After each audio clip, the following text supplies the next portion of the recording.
commencer l'actualité en Côte d'Ivoire, la nation tout entière rend aujourd'hui hommage au ministre de l'Administration du Territoire et de la Décentralisation, Sidiki Diakité. Cette cérémonie aura lieu à partir de 10h dans l'enceinte de la primature dans la commune du Plateau. Le ministre de l'Administration du Territoire et de la Décentralisation, Sidiki Diakité, décédé le 23 octobre dernier, sera inhumé au cimetière de Grand Bassam dans la région sud du pays.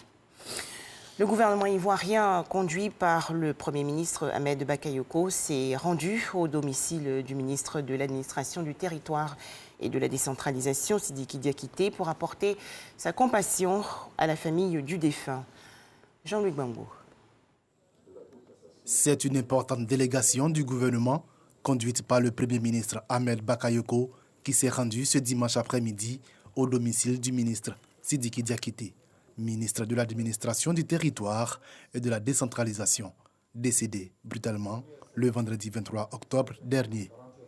S'exprimant au nom de la délégation, le ministre Sidiki Konaté a traduit toute la compassion face à cette douloureuse perte et a assuré la famille du soutien plein et entier du gouvernement.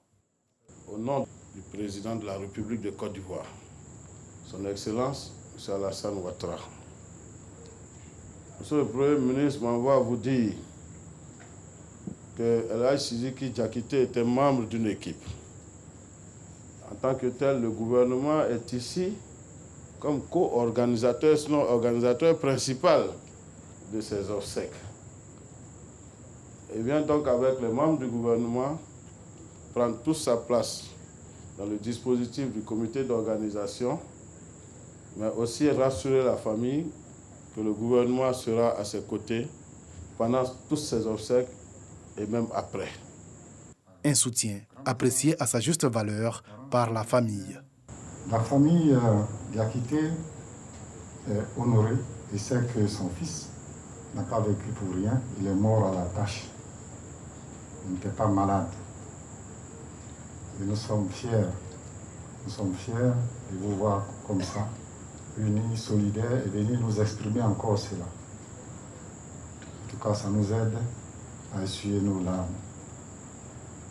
Le ministre Sidiki Diakité recevra les hommages de la nation demain lundi sur le parvis de la primature. Sa dépouille sera transférée à Grand Bassam où il sera inhumé après la prière mortuaire.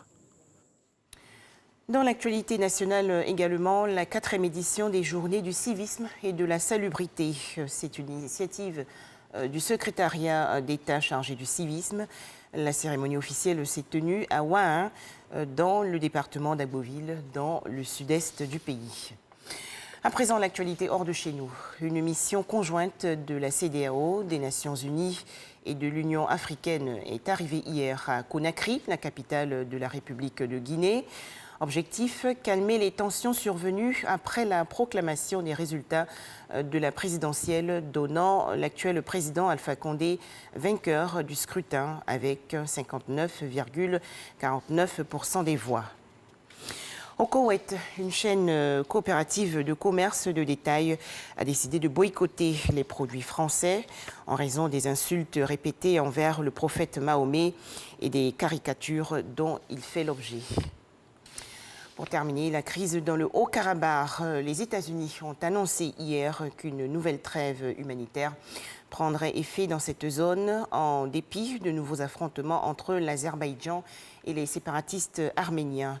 Une nouvelle trêve humanitaire doit donc prendre effet aujourd'hui, lundi 26 octobre, dans le Haut-Karabakh.